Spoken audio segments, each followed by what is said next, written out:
Welcome to the 5 More Minutes podcast.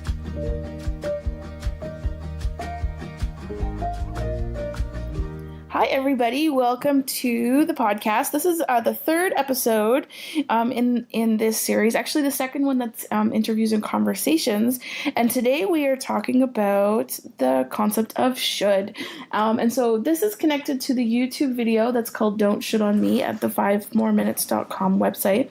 So if you haven't gone to see that, go check that out first. Because today we're talking about how we should on people. We should on them all the time. When I think about this, I think about my own experience in school. Everyone knows that I had a hard time in school. And but you know, it's not just kids that we do this to. We absolutely should on families and also each other. We should on educators all the time. So the three people that we're talking to today are all educators. They're in different leadership positions, but they're all either teachers or started out as teachers. I think all of them would actually still identify themselves as teachers, but each of them are going to take on a different perspective from this kind of should lens. We have Kim Ondrik, who is a principal, and she is going to talk about kind of, you know, how the importance of really limiting the shoulds and the effects of that when working with kids. She's a principal at the Mill Bay Nature School on the island, on Vancouver Island. And then we have Layton Schnellert, who I know you've heard me talk a lot about.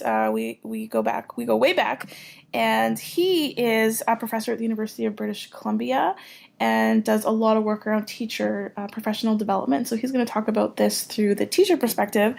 And then I have Donna Kozak, who I have met along my student and teacher travels.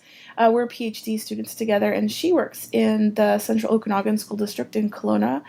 And she's going to talk about the importance of limiting our shoulds to families and parents. She works with a lot of families around early literacy and supporting students in the home.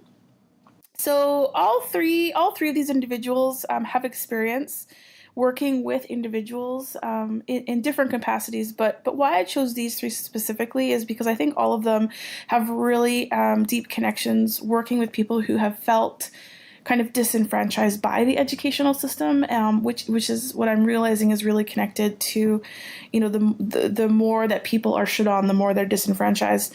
And so we're going to talk about them and see how the word should, or the concept of should, has influenced their work and in their context and field.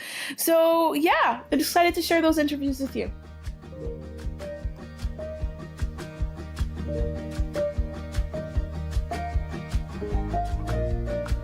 Okay, hello. So here I am with Kim Ondrik. And Kim, how are you? I'm good. How are you? I'm so good. Thank you for joining me on my 5-minute podcast. I'm totally honored to be here. You know what's so funny is this podcast is not 5 minutes at all. That's good. That's okay, right? I never can talk for just 5 minutes, so it's good. What's a minute?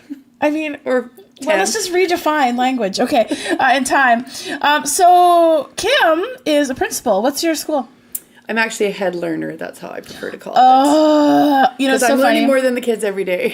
You know what's so funny is I was going to describe how I knew Kim, and I know Kim from because you were one of the co-creators of the Vernon Community School. Right. And so how I met Kim was this kind of like innovative, incredible learner, teacher who led this incredible school. And so that's how I know you. But I guess how do you describe yourself in the field? Yeah, a learner. Mm-hmm. Yeah. I think a tinkerer, an experimenter. Yeah. Always trying to sort out what's the best kind of, how do you create the best ecology for all kinds of humans to develop and grow? And allow myself space to develop and grow too. And what I find really interesting and why you really stood out to me is I think, we talk a lot about the skills of 21st century learners, but we don't talk a lot about the skills of 21st century educators. And so I think part of what I really was drawn to you by is that you're such a model of a 21st century educator. Oh, you know what I mean? Cool. Like being open and vulnerable to be a learner and not be an expert, which is very traditionally what teachers are taught to be, right? So Kim, the reason why I really wanted you on this particular podcast is because, as you know, this podcast is connected to a video. And the video this week is about really trying to move away from standardization and this concept of shoulding. like this, the should that we put on kids. And I know from my experience as a student, like I really experienced that of really, teachers saying, this is where you should be, this is what you should be doing. And I just was never there. But it wasn't like, often I felt like people thought it was my fault that I wasn't there. But I feel like the navigation of, students in the system, is there a place for kids who will never get where they should be? And what does it mean to be should? And so one thing that I've really admired about your practice and leadership is you've kind of found space for kids to not have to should. Kind of those disenfranchised learners whose school hasn't worked for, they're finding such success in your school. And so I just wondered if you wanted to speak to that a little bit. Absolutely. Yeah. Well, I think for me, I was someone who was good at doing the shoulds. Right. And felt lonely and sad in that because I lost my identity. So interesting how some of us were shoulded on and it discouraged us and others of us were able to step into that, but it really skewed our identity as well. So why is this important to me? Because in order to grow as a human being, you need to be allowed to grow from the inside out. And shoulding, I think, the idea of that there's some place that you need to be going or you should be going is rooted more in our materialistic kind of notion of that success is about performance. And it's about accumulation, and it's about being a superstar or something. And so sometimes I think what people say at the shoulds that are dumped on kids, there is a deeper intention that this will really help you have a good life, as though we can know what a good life is for any other human. And what I feel like we're really noticing is there's kids who are playing by all the rules. They're doing everything right. They're being where they should be and what they should be doing. Yet they get to be adulthood and there's something missing. Oh, it's my life completely. Totally. And and I love how you mentioned that identity piece, because I think that, traditionally education was about making everyone the same, and that in itself is removing identity.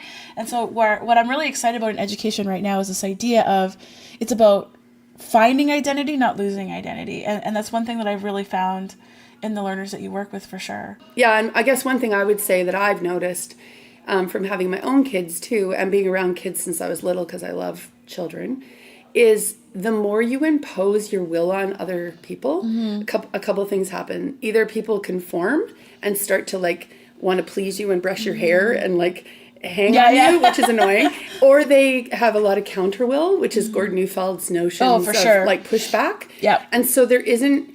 It almost eliminates the opportunity of just natural growth and emergence, because you either are pushing against these expectations or you're going, okay, that's where I'm supposed to go. So I think it's a huge problem, and probably one of the main reasons why humans don't develop is shitting on them. Oh, and I mean, and I'm going to be talking to Layton and Donna about, this isn't just about kids. We shit on teachers, we shit on parents, and I think, teachers shit on themselves too. Totally. A lot. Right? Absolutely. Yeah. So Kim, why don't you tell me a little bit about your school? What makes your school different? So which school are you talking about now? You know what? That's a good question. Why don't we start with Vernon Community School, okay, and then shift to what your context is now? Okay. So Vernon Community School was established as an academy originally in Vernon because we, my co-creator Murray Saskus and I, who, little shout out to Murray. Hi, Murray. Premier's Award for Excellence in Community Engagement. He's amazing. Just saying. Yeah. Anyways, he and I noticed that we were really being complicit in a system that was shitting on kids. And even though we weren't personally doing that, it didn't really matter. So we knew we had to step out of that and started exploring with community members, what kind of education system can help people maybe become more of what they could be. And we had a meeting in the community, and over 200 people came. Wow. And it was this it's a need parting of the Red Sea moment. I just kind of wrapped my arms around myself and sort of cried a little bit. And so we co-created with the school, the kids and the families, and really not the system, Vernon Community School, which was originally a place, a learning and growing ecology. And we really looked at creating the ecology, not looked at practices or content or just really the core competencies. Looking at children's identity, young people's identity, unlearning a lot of the should that was on there. It was how to clean up all the should. What was the age range of Burnaby Community So School? it started grade 7, so traditionally kids were around 12, to kids that were in grade 9, so around 15, I guess. So this is going to be the question that people are going to be thinking about, to be like, this sounds amazing, but how did assessment fit into all of this? Oh, that's easy. I love that you said that, because I think so too, but not everybody thinks that. So tell us a little bit about that. Okay, so we would take up topics and projects. Our school is mindful teaching and learning. Vernon Community School is the kind of, our branding is mindful teaching and learning rooted in social justice. So we would, every day would be very mindfully, not constructed before the kids were there, but co-constructed with them. And there's always other stuff going on and problems to solve. Totally. Constantly. Yeah. We also lived democracy. Yeah. So all decisions were made in a That's democratic so way, cool. which drove the kids crazy. Well, it's so messy. Yeah. And governance was very messy at the beginning. And Murray and I said we wouldn't be bylaw officers. So that really threw everyone into a tizzy. And because bylaw officers should on people. So They sure do. We kind of moved out of that role. Yeah. And whatever we took up, we allowed more project-based, so kids could take up any topic. Orange Shirt Day, residential schools, any way they wanted. Yeah. And they all presented their learning to each other. In multiple ways. In multiple ways. Is what I love. If you follow Kim on everybody. Twitter, like what I love is that it's really disrupting that discourse that the only way to learn is through reading and writing. Oh, yeah. I know. Which is still important. Like, those things still happen, but... Well, the reading and writing came, though. Like, because there wasn't so this hegemonic idea that that's the only way. And this is what I'm realizing, is that we're not abandoning reading and writing, but it's no longer the only way. And actually only looking at learning that way is very colonial. Oh, yeah. Right? Absolutely. And so part of, like, embracing Indigenous ways of knowing is opening up how we show and understand learning. And so that's what I really took from Vernon Community School. And the other thing I really like, if you could speak to this, is how you brought in community mentors. Yeah, so we had and continue to have there around 40 people from the community volunteer their time. And what I really remember is being like constantly thinking, should I? I was shooting at myself. Should I be like thanking these people or giving them presents or like, how do I do this? Yeah. And after the first year, we all met together and brainstormed what it was like. And it was an unbelievable kind of reckoning of how much people in the community benefit through the reciprocity of that relationship, right? And they were like, I love this. And isn't that just the goal? Like the gift of giving back? Well, I didn't even know what was going to happen, right? Well, it was constructed, which is the point. Yeah. So why don't you tell us a little bit about where you are now? Okay, so I got the opportunity to move to Vancouver Island, to the Cowichan Valley. Beautiful there. Lots of ocean. Yeah. Nice breeze. Less smoke than the Okanagan. There's been such bad forest fires. It's so true. So invited to go there because I'm sort of known a little bit as a disruptor. So got to go to help start up a school that the district was wanting to try some different things, and was super stoked about that. And so I'm at Mill Bay Nature School, which I'm hoping we won't be called that forever. I'm hoping we'll be gifted with a name at some point. Yeah. So working right now with 80 children in K-3. And it's nature-based, meaning it's both outside for most of the day, but also it's natural. So no shooting. No shooting allowed. Right? Yeah. And just like, and what I love about that is it's so place-based. Yeah, place-based, playful. Yeah. Forcing all the adults to stop shitting on themselves and to just embrace complexity, and that working with lots of diverse learners is really hard work and sometimes impossible work. And it's exciting to watch the children be creative on the field with all sorts of loose parts and junk. Right. None of them are asking to go to computers or screens, and none of them are bored. Well, and what's fascinating is I find the more connected you are to place and in nature and the outdoors, the less accommodations you have to make.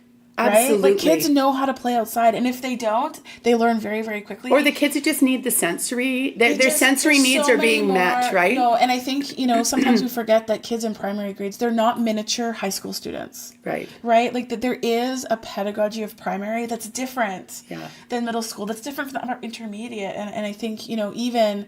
like my partner went to a farm-based school in Delta for high school students, and I'm like, this isn't just for primary either. And it's like, how do we interact with the outdoors? Because that's actually what we're experts in. Well, and the weird part is I always have sort of taught indoors, I guess. And now that I'm outside, like today at lunch, I just wanted to go outside and eat because I'm more comfortable now being outside because I'm outside more. Yeah. And even if it's a rainy day, kids are taking their shoes off. Like kids are shitting on themselves actually because they're coming up to me going, is it okay that we don't have our socks on and we're in the mud? And I'm like, I don't know. Yeah. Is that okay? And then I say to them, do you think it's okay? Yeah, I think it's okay. Like, all right, sure? I think it's okay. Let's see what happens. Yeah, because they're like, you're the principal, so I'm supposed to somehow say that it's you have all the answers. I know. So I'm I don't have a problem. One day a teacher was saying, do you want to try this food or do you want to try this food while we were at the beach? And a child comes up to me who goes, in grade 3, Victor, he goes, is this allowed?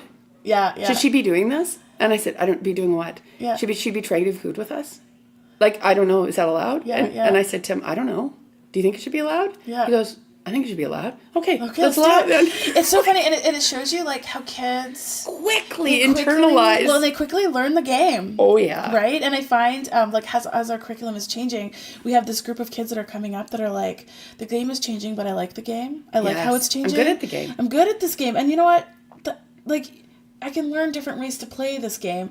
But then we have this kind of group in the middle that they learned how to play the game and it was hard to play the game, and now we're changing the game and it's high school. And so we kind of have this group of learners that we're trying to disrupt, but it's how to exist in traditional settings has been so ingrained, and they're really struggling. And so it's really knowing, like, how do you support the discourse and how do you support the transition? Because I think that more and more the skills that we're looking at, some of these alternate settings, are actually what we all need to be embracing a little bit more, hey? It's the world they're going into. It's so true. It's so true. We're not organized by the year of our birth anywhere else in the world. Nope. Right? Nope, we're not born the same year. And we're talking to each other and learning from each other. Is that okay? Yeah, I don't know. Is that okay? I don't know. Well, Kim, I really appreciate you spending this time with me. I feel like we're going to have more conversations on this podcast. I think it'd be good. Can I say one more story? I was going to say, like, do you have any last things to say? For sure. So one thing I have noticed at Mill Bay is that children who have been either mentored by their parents or an aunt or somebody in their life, by adults who don't shit on themselves, have a different, even the days that I'm tempted, say I'm out in the field and someone complains and why can't I play in this area? And this happened the other day. I walked over and said, hey guys, how come you're not including these other kids? I don't understand. And this child just turned around very nonchalantly. She's been at our school for maybe 2 weeks without getting defensive.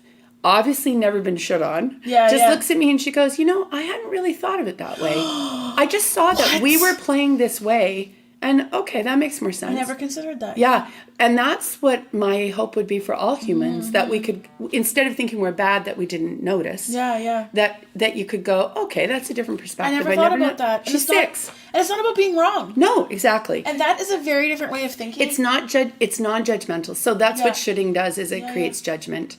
And judgment makes fear and shame and all the things that are attached to that. So I think, Kim, you give me a lot of hope, because I think that a lot of people know that education needs to change, but they don't know what to change it to. And I think what I've really taken from the stories that I've heard you tell, this is just such a snippet of what you have to share, but what I've really taken away is this idea that, it's okay if you don't know what it could be. It's just making room to try something new. And with children will show us the way. And they will. And releasing ourselves the burden of the structure. Yeah. And I think we have more creativity than we think. And I think it's being okay with the discomfort.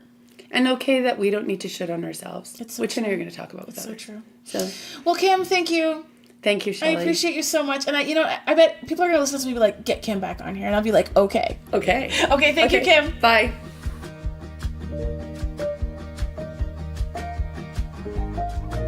Hi, everybody. So here we are for our next interview, which is with one of my favorite people ever. Hello, Layton Schnellert. Hello, Shelley Moore. So if you don't know Layton and my story, we go way back, don't we? Indeed we do. Indeed we do. This podcast is connected to a video that talks about how we should on kids. And why I kind of wanted Layton on here is because if you don't know the story, Layton taught me. I taught you in grade 8 and grade 9. Grade 8 and 9. I had a boxed perm. for one of the years. Yes. For one of the years, it's true. And what's really interesting about that is, if you're not aware of kind of my growing up in school, I had a hard time in school. And so how I originally met Layton was I kind of went to this alternate education setting where Layton taught me. And this setting was the school was kind of the first place that I felt like I belonged a little bit, which is interesting because that's what we're talking about in this particular podcast, is room for kids that need to find their place in the world. We were happy to have you. And couldn't believe that you were dismissed from your previous school. Well, all I have to say is he can't get rid of me now, because how many years ago is that? 16 years ago. Oh my goodness. 26 years ago? 26 years ago. Oh my goodness. Well, both of us had less gray hair than we do now. We'll take a selfie for Instagram later. But actually, the reason why Layton is here is not really to talk about kids. What Layton is really known for now is teacher education. So why don't you tell us a little bit about your role in the province? I'm a professor, and so I'm a researcher based at UBC. I was in UBC Okanagan for the last 7 years, and before that I was at Simon Fraser University. Mm-hmm. But the through line in my research is teacher professional development. Yeah. And so it's my chance to work with colleagues, and I'm what's described as a community engaged researcher. So I research with the community versus studying people. Right. I research with. And what I find really interesting about your role, Layton, is a really big question that I get in terms of the shifting in education is people will be like, well, what about pre-service teachers? Like, what's happening at the post-secondary level to kind of disrupt the kind of historical structures in education? And I always say, go look up Layton's work, because I think in a way that I find educators are disrupting schools, you're kind of disrupting the university land, and it's kind of exciting to watch. Well, it is an idea in the literature, especially social justice-oriented teacher education literature, which is teacher education is an opportunity to disrupt. Right. And so we just really need to seize upon it. And I think I'm not the only person who does it. I think the way that I've done it, though, is part of the disruption is by saying what could be. And so by partnering with educators and schools that are doing this kind of work, and by this kind of work I mean transformation-oriented work that nurtures kids' identities as not just learners but as citizens, and recasting our notion of schooling to be more education transformation oriented. It's allowed me to not just work with the teacher candidates so that they can see and be disrupted in their conception of schooling based on their experience, but also allows me to support teachers in schools who are doing this good work and notice that work and nurture that work, because often they're quite isolated in the work that they're doing. So then my kind of question to you is, our podcast, the video that it's connected to, the theme is "Don't Shit on Me," which is kind of my favorite slogan right now. Both as a student I felt it, but also as a teacher I felt it. And so my question is, how does this manifest in the teacher setting? Like, why is it important to not shit on teachers either? Oh, it's a very interesting question. How are we going to get into this? A couple decades ago, there was something that happened in the United States in research called No Child Left Behind. I remember that well. And it really narrowed what could be researched in the States or get funded in terms of empirical research. And it really got this label attached to it around best practices, things that are best practices that are empirically proven, that are researched. And a number of academics in the States actually came to Canada if they could and took big research chairs, because that whole discourse became, here are the things that have been studied. It's the way. We'll now go do this thing because it's improving. And it's entirely counter to most educational thinking from a philosophy or a pedagogy perspective, which is learning happens in context, in relation. And if you just take a practice and apply it like a menu or a recipe, it's like paint drying on a wall. Totally. And so there's a real tension between philosophic research that is taking up not just looking for best practices, but is actually seeking to understand how educators are professionals engaging with learners in really complex, situated ways where they have to draw from theory and practice and context to all of them, to work with their learners in ways that are educative, not just treating kids like individuals who can have replication studies done on them to apply other studies. Well, and it's funny because I remember you and I went to a conference once, and I was talking to you about best practice, and we were walking across a crosswalk. I think we were in Las Vegas. No, it wasn't Las Vegas. You forgot your passport that time. Where were we before that? And we were in a conference, and we were walking across the street, and we had just come from the conference hall, and I was talking to you about best practice, and you said to me, well, it's not necessarily that it's the best, but it can be effective. And what I kind of really took from that is you can have effective practice and it not be the only way to do things. And I think that effective practice can look different to different teachers because they're not just trying to replicate, but they're navigating the conditions and the research and the practice and the context and making that meaningful for them. Some of the colleagues that I work with who I really respect in my circle of scholar practitioners or teacher researchers talk about wise practice. That's even better. So how are we making decisions using wisdom to draw on and make sense of? And so we're always learning. We look to research and theory and draw that into our practice, but we need to be engaged in conscious cycles of inquiring, wondering, nurturing, and developing, because education and teaching is much more eclectic, or there's a French word, bricolage. You need to be a bricoleur. You're like a handyman. You need different things to put together, but that takes wisdom. And experience. The wisdom of practice comes from that experience. But you can practice and get somewhere that isn't actually hitting anywhere. So you do need to draw on theory and research as well, but you have to do it in ways that are thoughtful, humble, adaptive. And so we talk about just like in the student or child research, we talk about it as adaptive expertise. And so Helen Timperley has talked about that extensively around teacher professional development. And what I love about that, and I think as a student who struggled, I never felt like I could get to this destination that people were trying to get me to. And so I feel like in the teaching world, sometimes that's what it feels like too. And it becomes very overwhelming, and then people stop moving. And so what I kind of hear is like, how are we supporting the evolution of wisdom and experience as opposed to trying to get educators to the same destination all the time and doing the same thing and following the same script?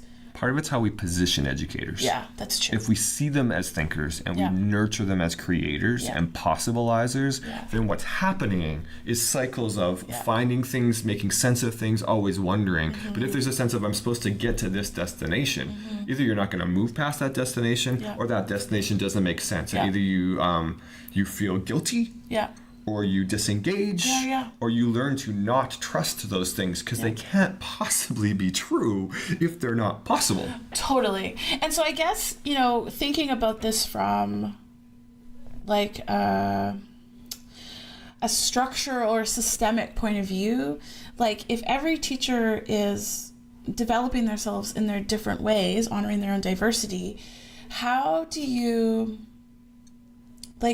I don't want to use the word accountability because that's not what I'm going for, but how do you ensure the growth if the assessment isn't the destination? Well, I wonder if the word you're looking for is professional responsibility. That's that's way better. Yeah. We have a responsibility as professionals, but if you don't feel ownership for your own responsibility, then you're either performing for someone else, which is, or just lost trying to do things. And we have a really complicated history in North America of, well, now we're doing this, and so everybody let's do this and let's teach you how to do that, and then we move on before you can gain any wisdom. Because the pace of learning and the complexity of it is so fulsome, it's really tricky to make any headway if you're just going to new topics, new things, or looking to others for things all the time. Yet, I would say that there is a key point to draw research and theory into your professional development, particularly in collaboration with others, because we develop our practice in a social way, and practice is socially constructed, not research constructed. Research is how we study. There's a T-shirt. Want to go into business? As you know, no, I would not. Oh, Layton, I could listen to you forever. You guys are both disruptors. And co-disruptors. And co-disruptors and co-researchers. And I think you'll meet Donna as well, who's another partner of ours. Totally. And I think, I feel very lucky to be mentored by you and people in our community. And I think even when I was, starting to go on the path of a speaker and a professional development, staff development. I'm thinking that there's two very clear paths I could have taken, and you really supported me to build on this idea of expertise as opposed to this expert model. And I think we've talked about this before, like the importance of knowing that there isn't a way, it's not the way, it's about really facilitating. And I love that the wisdom that's within all of us, and honoring those. I know you use the term funds of knowledge in our teachers as much as our kids. We all have funds of knowledge. Exactly. We all have resources that we draw from Yeah. that are attached not just to our experiences but our identities.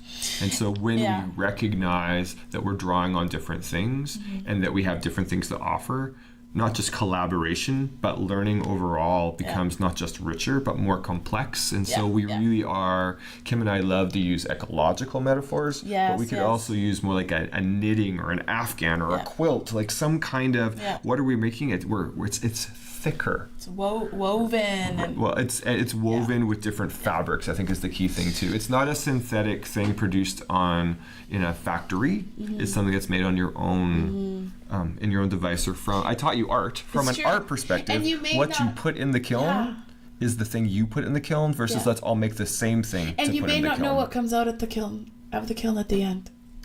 Well, it's going to surprise you, and it's going to crack and break and chip. Right? But that's how the sun gets in. Thanks, Leonard Cohen. Okay, I know that people are going to ask me for where they can learn more about this. Who are your big thinkers attached to this idea? What's the idea? Well, this idea of just like cultivating wisdom in our professionals and professional responsibility. And, oh, wow. I know. Give us a good 5. Oh, sure. I think that probably Nell Noddings of course is really important because she talks about she talks about relational care. Yeah. And so even when you think you're giving care, it may not be received by somebody else. Do a more organic, relational, emergent kind of approach, which is who are you? What are you offering? How can I learn from you? And anybody who's in a leadership role should be taking the stance of how can I learn from someone of difference and how can they teach me? Okay, so of course, Nell Noddings, absolutely. Who else? Maxine Green is really important for me because she talks about wide awakeness. And my understanding of that work is that, or maybe how I take it up in my own work, is that wide awakeness isn't a state that you get to. It's a constant process of becoming awake through your experience and encountering others and being open to not just criticality, but understanding the partialness of what we know and that we can always build it. And I think that moves researchers like myself in a particular way if you take up that way of knowing, because instead of me saying, look at my career, look what I've achieved, it's more like, look what I don't know yet. Look what I'm seeking out and who can I learn that with. That's a pretty vulnerable state. A lot of this is about vulnerability. That's so true, which is very different than how us teachers were raised. Well, it's not like this is new, right? I know. John Dewey, Lev Vygotsky, these are really Plato, Aristotle. So what do you think? Like, why, if this is so established and like old, why are we so far from this in our? You talked about structural ideas earlier.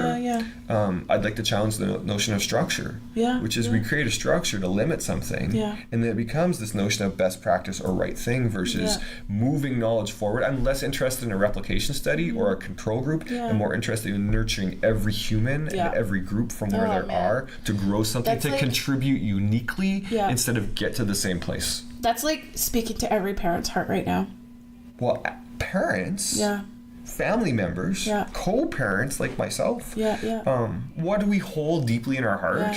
It's that our child has something special that could be brought forth. And you want people to see that. Well, it's often not welcomed. That's so true. That tells the story of a lot of kids. And yet, look at what happened for you. Instead of shitting you, we were able to say, what are you offering us? And to see what you've grown into. Who you are is beyond who I am, Shelley, in many ways. Because your practice and what you bring to it is what you bring to it. And so instead of us comparing us to each other, or you saying, I want to be like Layton, instead you say, how can I draw from Layton as a learning colleague, but also what can I contribute? And then I just have to be gentle with myself when you yell things at me and say, this is her learning process and she's contributing right now. Layton knows me well enough to know that I need support sometime.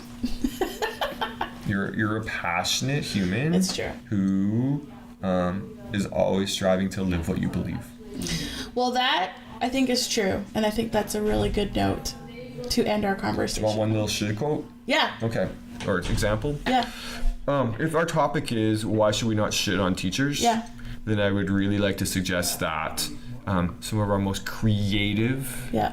talented educators are not those that pop out to say, oh, they're the people. Yeah. They're either quietly doing the work or they're doing it on the margins because they can't figure out how to fit into a structure that is colonial, limiting, or from that paradigm, which is telling. And so Like how why we not should find them, we need what we need to say. Let's welcome in all voices and then create conditions that say, I can't wait to see what you want to learn, because as soon as we start shoulding, it makes people go shallowly into their so profession instead of deeply engaged. Well, Layton, you've kind of left me a little speechless. I don't even really know what to say. I think that if you're listening to this, you can see why I love this human being, and I've learned so much from him. And I really actually encourage you to look him up, because one thing that I think, Layton, you're very good at, and we've talked about this idea of knowledge dissemination and how are we getting these ideas in a way that's accessible. And Layton has done an incredible series of videos that I will link to this podcast for sure, if you want to learn more about the work that he does throughout British Columbia and the world. And I know that you're a very humble person and a very gentle leader yourself, and so it's also this opportunity to really thank you for the work you do. And I know that you work very, very hard fighting against the grain in a lot of ways, and so know that your voice is listened to and heard, and you're making a difference. That's lovely, Shelley. Thank you. We love you. We love you.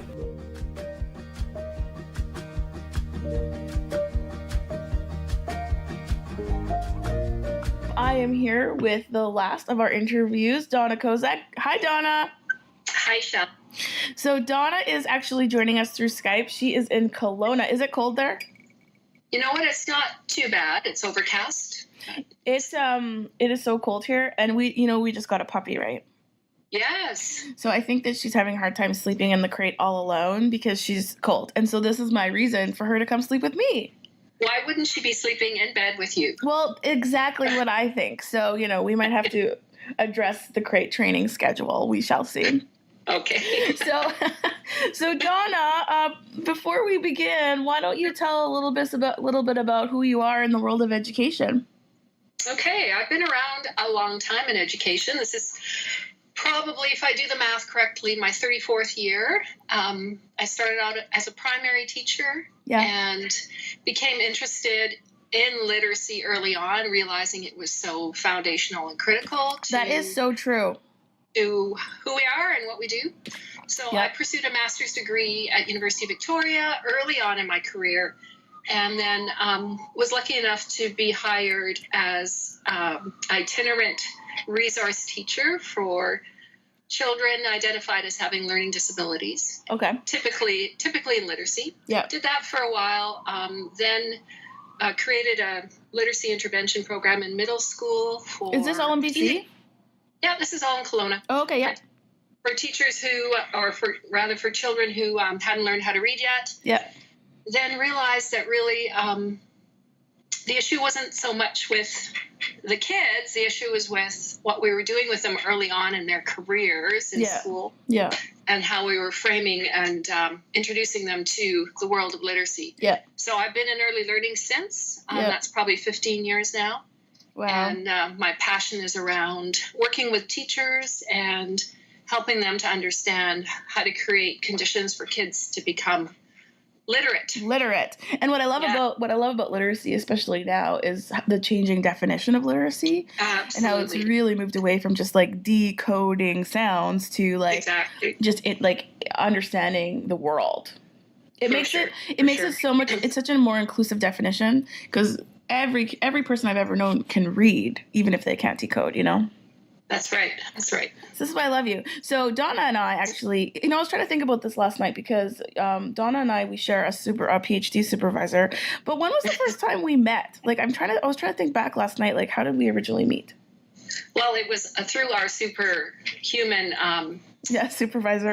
Yeah, and it was at a Cross Currents conference early on, like 7 or 8 years ago. That's so true. Yeah. Oh my goodness. You were so young then? I was a baby. I probably just wore toques all day because that's what I did back then. So yeah, no, I remember, like you've just become such a kindred spirit with me. And For sure. the thing about doing PhD work is that we get to go to conferences together with us. Yeah. And so our last one we went to was Austin, and we just had a blast. We did, yeah. Hey, the food there, fantastic. So, Donna's one of those people that you find and you put in your pocket to carry with you through life. I have to say that. And it's quite mutual. Oh, you're such a gem. So now I have to kind of give some backstory on this because our supervisor is Layton, who is also being interviewed in this podcast. So you'll remember him. But I was talking to Layton about this episode, and I was just like, Layton, my next podcast is going to be about shoulding. And he goes, you have to talk to Donna. You have to talk to Donna. She has the best shoulding story. And so I forced Donna to Skype with me to tell her shoulding story. So my next question for you is, this word should, how did this influence you, and kind of how has it become significant to you in your kind of career, in your life path? Well, it began with a bit of a defining moment, and I've really come to realize how when you look back on your life, there are certain moments that define you, and this one did. At the time, it seemed really inconsequential, but little did I know how massive it would become in influencing the path I would take, especially going down the PhD route with research.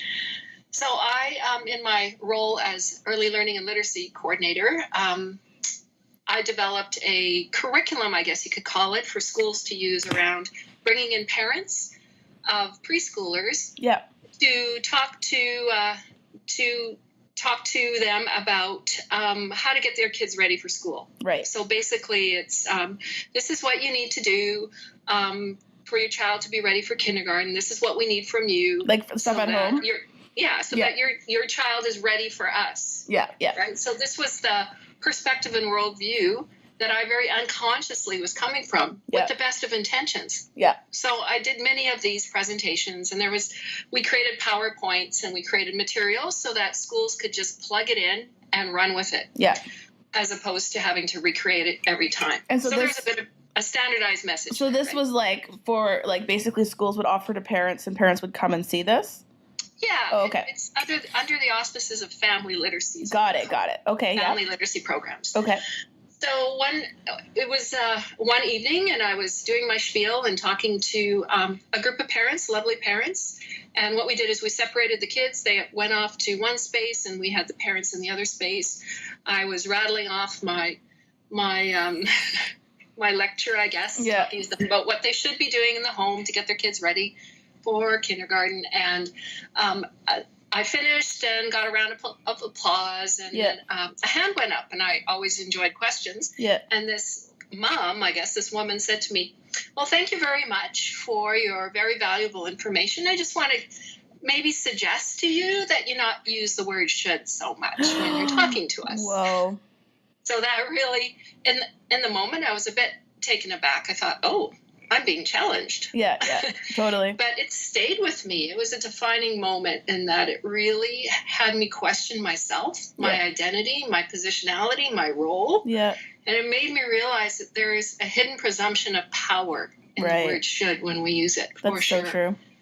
And when we're in relationship with others, which we want to be as teachers with parents, it made me realize that we being teachers, or maybe I should frame it as I, being a teacher, I had this presumption of authority to speak. Yeah. And that made me wonder, well, where did this come from? Where did my teacher identity get shaped? Right. How did I acquire this authority to speak to parents or to speak over parents in this particular way? What gave me the right to should?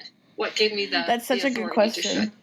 That's so true. And so how do you see, like, how has it changed your practice, like in terms of, because I know that you still support family, especially early family literacy, like how has your approach changed? Well, I think I now realize that when we speak the way we do as teachers, we're coming from a hierarchical position. Yeah. And it made me wonder, oh, well, how did I get there? And I realize now that we are actually socialized into being that way. We're socialized through a worldview that says you're the expert, you're the teacher, you have the authority to speak and to make certain demands, I guess, not demands, maybe demands of your expectations of what parents should be doing in their relationship with you when you share a child. And it made me realize too that we do that all the time. We do that when we ask them to come to school for, let's say, parent-teacher conferences. Yeah. They should come. And when they don't come, we make certain assumptions and presumptions. Yeah. And typically it lends itself towards an ideology of deficiency. Yeah. Because then we think, oh, my goodness,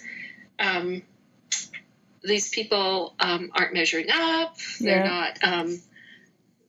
there are certain things that are wrong. We need to fix them. We need to tell them. We need to should them. Yeah, yeah. When I was school-based, thinking about the parents that would come in and like it wasn't a celebration to them, and I always kind of wondered why. But if you think about, what we're using that time for, they're really like should interviews was what they are. Absolutely. And I think I love how Layton uses funds of knowledge, right? Right. And this idea of, what are people bringing, whether it's kids or teachers or families and parents, because, everything you say is just it's so true. So when you talk about honoring what other people bring, and everybody brings their cultural wealth, their cultural capital, and they bring their worldviews and they bring their funds of knowledge. And I think that we should disempower should. Yeah. I think we should get rid of should. Should get rid of should. Yeah. But I think disempowering should means actually coming to realize and becoming conscious of the words that we do use, and language does matter. Yeah, and that when we're in relationship with parents, thinking about how can we make it more of a dialogue than a monologue? Right. Because when we speak on behalf, or we speak for, or we speak to, it's a one-way, it's a monologue, as opposed to thinking about what can I get from this person through dialogue? How can this be more reciprocal? How can we both gain from coming together and having a conversation, which is something that we tend to do really well at communicating to. Yeah, but not with. Conversing with, I think. And I think the part that is scary about that is that when you go into a meeting with the goal of with instead of to, you don't know what the end product is going to be. Yes. And teachers, we were trained to, you need to know your destination, right? It's very uncomfortable, the process in the middle. And so I think part of this also is trusting that, something might be constructed together. And if there's anything I've learned through this work, it's exactly that. What we construct together is so much more powerful than trying to get other people to adhere to your agenda. Absolutely. Yeah. And just realizing the power imbalance that historically we have lived within in the school system, and particularly with parents, and how we tend to be less invitational and more demanding, I think. Yeah, I think so too. Well, Donna, my last question is just if you were to give advice to new teachers coming out, what would be kind of something that you would want them to hold on to? Well, having worked with new teachers a long time, that's true. I always invite them. I try not to should them. I invite them to consider that families that lend us their children for a short time have a lot to offer. They're actually resources. And if we view them through that lens, as opposed to viewing them as an imposition on our business and what we have to do, that it makes life so much easier if we reach out and try to build a relationship, particularly with the ones that are interested in developing a relationship. Not all of them are. Yeah.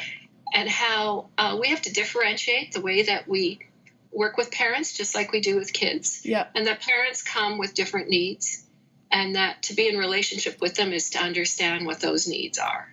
Oh, it's just like the kids. Absolutely it is. Yeah. We can't treat them as a homogeneous group and expect the same thing from all of them. They all bring different stories. That is so true. And I think it's up to us to learn those stories. Yeah. Learn the stories and be responsive to the stories. Exactly. Oh, Donna, this is a book waiting to be written.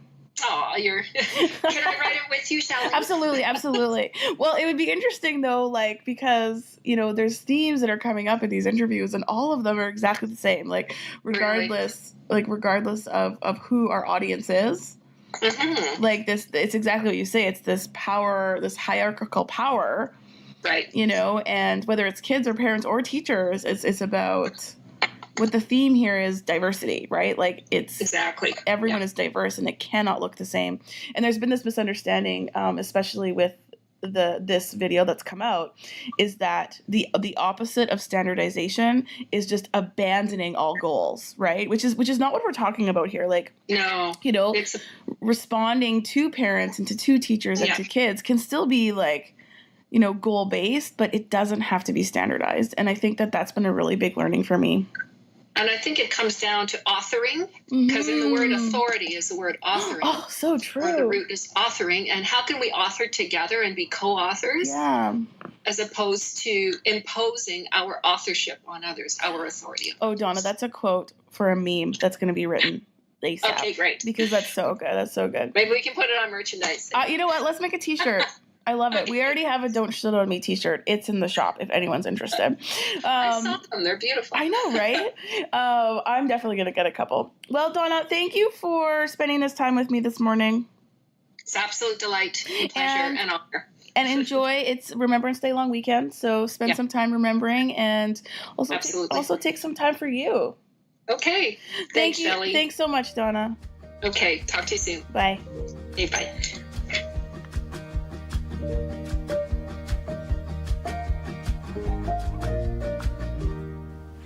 Well, there we have it, another podcast with 3 incredible interviews. I'm so fortunate to know all 3 of these people. My takeaways from today, there were such clear themes between everyone we talked to, but some ones that really stood out for me is really trying to support teaching and learning move away from this idea of learning as a recipe or about the goal being about replication and frequency, but really shifting to this idea that learning is collaborative. It needs to be done in context. And just the really big idea is, that's singing through is that teaching and learning is really about identity. And the big risk in the concept of shoulding is that it's supporting the loss of identities. And so the question that I'm really leaving today with is, how do we make education about finding and supporting identity rather than trying to remove it, which is really tricky because that's how education started. That was the goal. One thing that Layton said that I just absolutely love and I'm going to hold on to is this idea of wise practice. It absolutely draws on theory and research, but it needs to be built on through collaborative expertise, not just with other teachers, but with students and with families. And our practice needs to be connected to context and experiences. And the quote that I love is, practice is not research constructed, it's research based. And so this isn't an abandonment of research and theory, but it is about, it's not enough. It's not enough to just be based in research and theory. What I really took from Kim is, I don't know, I should probably find her parents and thank them, because I don't know where she got this incredible, freedom for innovation. I learned so much from her because she sees what's possible, which I can appreciate is hard in education. If we know when a lot of things don't work, but sometimes it's hard to know, well, what's the alternative? And so what she really has taught me is just to kind of give ourselves permission to break free of this kind of limiting hierarchical power and traditional structures that are really quite colonialized, which is what Donna really reminded me, and just allow ourselves to be innovative and make room for something new, because I think that educators, we're creative people, and I think if we, and so are kids and so are parents, and I think if we kind of allow ourselves room to really use that creativity, education could look a lot different. I'm not going to shit on you though. I'm going to invite you I'm going to invite you, thank you, Donna, for that word. I'm going to invite you to be a disruptor, a thinker, a learner, and a possibilizer. I love that one too, that word. Embrace that vulnerability, be humble, be open, and just really accepting that education is not about being right, but it is about moving forward and learning from others, especially others who are different from us. Because everyone has funds of knowledge, and it's connected to our experiences and who we are, and we draw on those identities as resources. But part of that, and part of, I think, our role is, learning those stories. And really, I love what Donna said about co-authoring some new ones and creating that through dialogues, not monologues. That's going to be a quote. And that in doing this is how the should is going to be dismantled and unlearned. My last takeaway is about professional responsibility, because I know that there's a lot of conversation right now in North America about accountability in educators, and I think that I don't like that word. And so Layton really found a nice replacement for that still honors our professional responsibility, because I do believe we have them as educators, but it's about the ownership that we have, not us performing for other people. And so when I thought about that, I realized that my slogan that has kind of, as I reflected on my career, the slogan that I've kind of developed for myself around professional responsibility has really been drawn from the work of Barry Bennett, who came and did a professional development with us when I was school-based. And I remember it was very early in my career. I think it was in year 3. And he came in and he said to all of us, he said, how many of you are refined at a practice that you don't believe in? And that really hit me hard, because, I went to school in special education, and I realized that I was getting really good at the practice of special education, but I realized that I didn't, I went into special education not to become a special educator. I went into special education to become an inclusive educator because of the experience I had in school and how hard it was for me. And so I think that I really connected to kind of the conversations today, because what I'm really taking away from today is this idea that, the job, of course it's our job to develop our practice, but really, I think what the difference between developing practice and professional responsibility is professional responsibility to me is really bringing together not just the practice, but bringing together of the practice with our beliefs. Because I really believe that, teachers get this, we get this, parents get this, kids get this, but we're sometimes put in some really, really,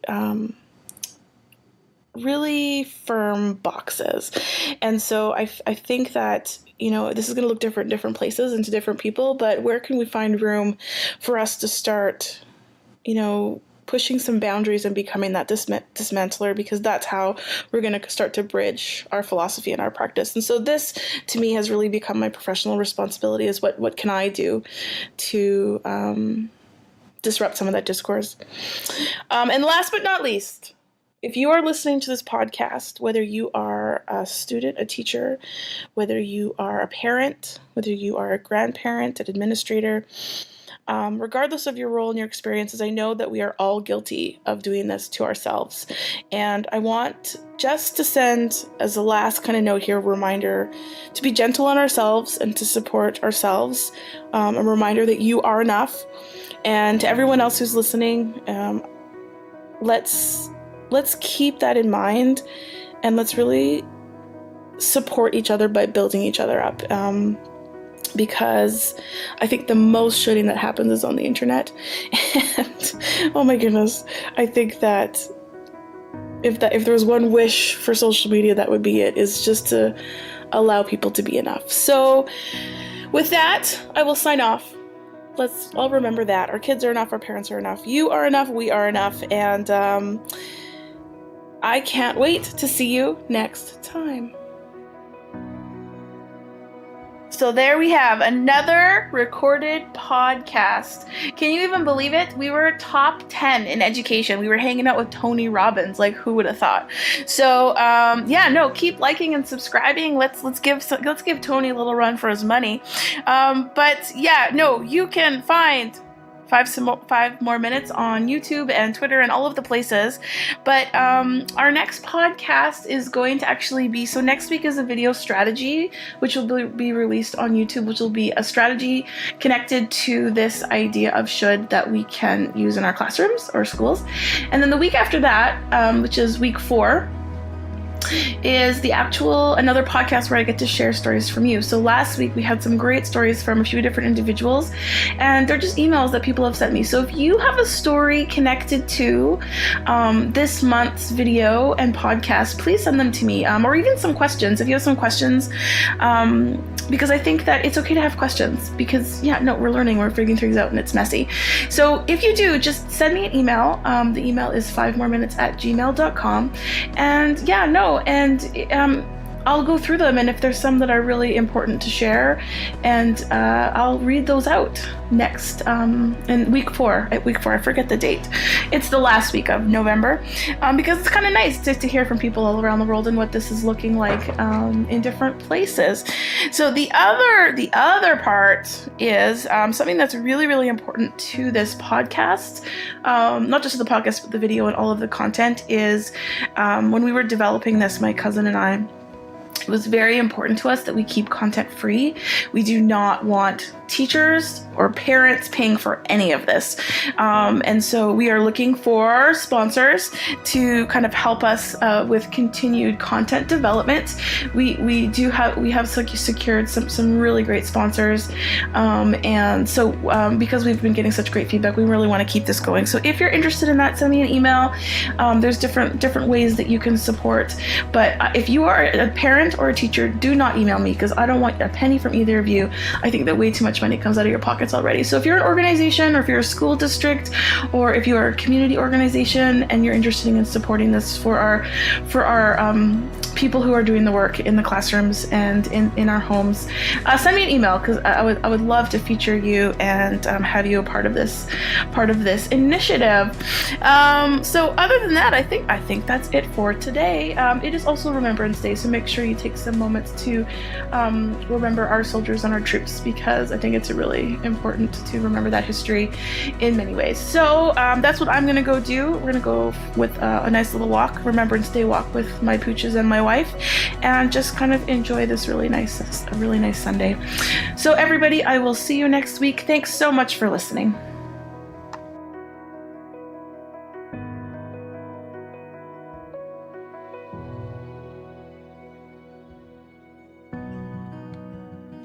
And a big thank you to Layton, Kim, and Donna.